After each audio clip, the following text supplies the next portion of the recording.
Hello everyone. Now, today we will discuss some more questions of CVT. In the previous session, we have discussed some passages in which we are getting the questions based on direct level, right, category. There are two level category or two categories in RCs. One is what direct and other is what indirect, right?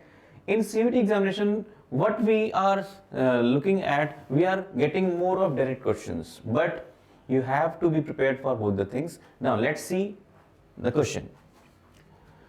Now this is the passage. Let's read the passage first. I must say that beyond occasionally exposing me to laughter. Now I is what? I is the author who has written this passage.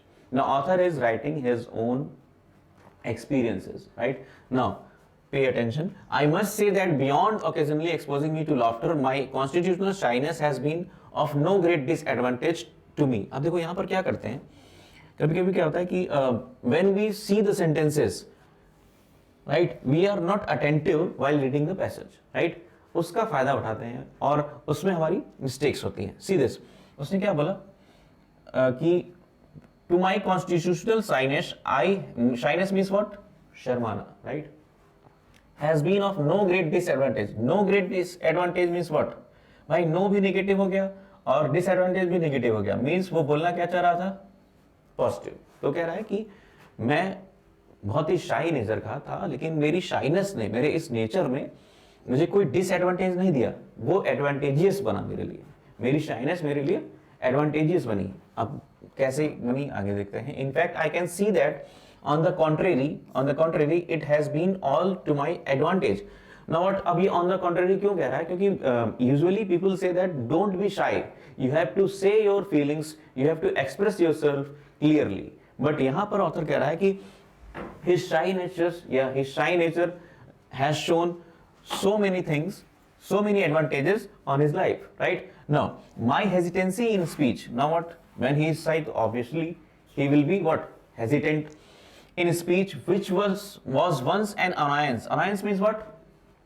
Annoy means होता है pestered. Pestered means परेशान हो जाना, right? तो first of all, when he was hesitating in speech, while speaking, when he was hesitating, which was once an annoyance, एक बार को ये problem था उसके लिए, is now a pleasure. Now he is happy with that kind of thing in his nature.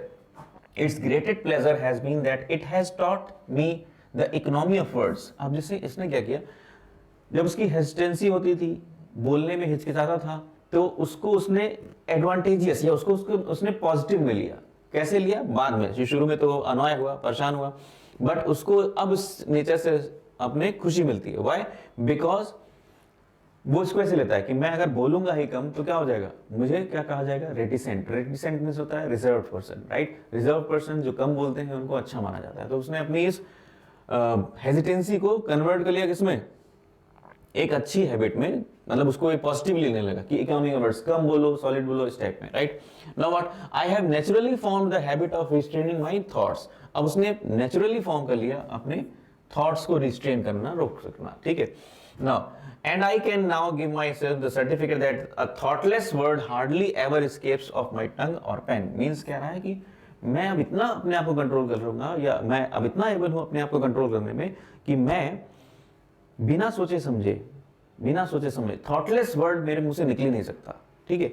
मैं बिना सोचे समझे बोलूंगा ही नहीं. आई और लिखूंगा भी नहीं, ठीक है? I do not recollect ever having had to regret anything in my speech और राइटिंग. तो कह रहा है कि मुझे अपने पास्ट के किसी भी स्पीच पे या अपनी राइटिंग पे रिग्रेट नहीं है. मतलब मैंने कुछ भी गलती नहीं की है, ना ही अपने बोलने में, ना ही अपने लिखने में, ठीक है? I have thus been spared many a mishap and waste of time. Experience has taught me that silence is part of the spiritual discipline of a votary of truth. अब ये साइलेंस को भी क्या है? स्पिरिचुअल का part बता रहा है, स्पिरिचुअल डिसिप्लिन का पार्ट बता रहा है. Proneness to exaggerate, to suppress और मॉडिफाई द ट्रूथ विटिंगली और unwittingly is a natural weakness of a man. ठीक है, कई लोग क्या करते हैं, अपनी बुराई को सप्रेस करते हैं, छुपाते हैं, तो ये नेचुरल वीकनेस ऑफ मैन है. Silence is necessary in order to surmount it. Man of, अब साइलेंस इसमें जरूरी होता है. अगर आपको कोई चीज नहीं आती है तो आप उसमें साइलेंट रहिए, तो हो सकता है कि वो एक्सपोज ना हो. ये ऑथर बोल रहा है. तो you have to answer the questions according to the feeling of author. ठीक है, do not add your own feelings to the passage, ये याद रखना. ठीक है. Now a man of few words will rarely be thoughtless in his speech. He will measure every word down. See the questions. Question number 7 says the expression my constitutional shyness. अब देखो ये keyword जो है क्या है, as it is given होगा यहाँ पर. ठीक है. See this. अगर मैं आपको दिखाऊं तो this is given in this line. My constitutional shyness. अब आंसर यहां से आप ढूंढ सकते हो सीधे सीधे. Shyness has been of no great disadvantage. अब यहाँ पर क्या है ऑप्शंस में, मतलब सेम लाइन तो नहीं है बट इसका कॉन्टेक्स्ट क्या निकला था, मैंने आपको बताया था. No plus disadvantage means what, minus minus is equal to plus. तो मतलब it is advantageous, my silence is advantageous, ये ऑथर कहना चाह रहा है. Let's find out in the options. A कह रहा है shyness mention in the article 1 in the Indian constitution. इसका क्या करें हम, right. Shyness prescribed as a mark of our democracy in the preamble of the constitution. No. The innate and natural shyness is my constitutional shyness in the given passage would mean. What does it mean? Shyness mentioned in Article 1 in the Constitution. Shyness prescribed as a mark of democracy in the preamble. The innate and natural shyness in the author. हाँ, ये हो सकता है. And a shyness that the author pretends to derive some evil advantages in life. No. Wrong intention नहीं था उसका. तो the answer is what, see. The innate nature, innate means inbuilt nature, right, of shyness, उसको इसने constitution बोला था. यहाँ देखो, here we have to work upon what, the contextual meaning, not the literal one. Literal meaning constitution की कुछ और है, related to law, but here you have to take the contextual meaning. तो जैसे my constitutional shyness means what, my inbuilt nature of shyness. ठीक है, C is the right answer, right. Now let's see the question. Next question is question number 8. The author, as a matured individual, believes that his shy nature brought him great advantage in life. वही दिया था by all my advantage. ठीक, तो A is the right answer. इसमें आपका A right answer हो जाएगा. But A आपको right answer मिल तो गया, but do not ignore the other options. आप सारे ऑप्शंस जरूर देखना. ठीक है, भले ही आपको सही लग रहा है, but have a look at other options also. Unmatched joint enhancement in life, no. Disadvantage while performing. ठीक है. Now let's see the next one. Question number 9. From the options given below, select the one which will appropriately answer the following questions. The author, due to his shy nature, would aggressively attack any and every crowd around him. No. Worked hard to hide his stammer. Naturally formed the habit of restraining his thoughts. यही होगा answer. यही इसने बोला था कि I am able to restrain my thoughts, right? तो क्या है, उसको beneficial या उसको positive way में ऑथर लिया है. That's why C is the right answer. Here you have to go with the third option. C is the right answer. Clear? Now let's see the next question. Question number 10. Question number 10 says, the author claims that he has rarely even spoken a thoughtless word due to his shy nature. हो सकता है, क्योंकि उसने बोला था कि शायद ही मैंने कभी रिग्रेट किया हो अपनी थॉटलेस स्पीच पर. मतलब उसने कुछ गलत बोला ही नहीं. ठीक है, तो हो सकता है. तो make a point over it. If you are having 0.1% doubt, do not make a cross.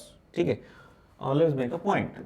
ठीक. Now see, he always speaks without thinking because he is shy. No, without thinking बोलता ही नहीं था. Now let's see.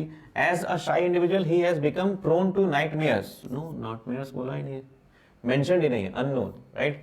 His shy nature helped him become a great cricket player. Cricket player, it is not mentioned. Answer is A. Clear? Now, let's see the next question. Question number 11.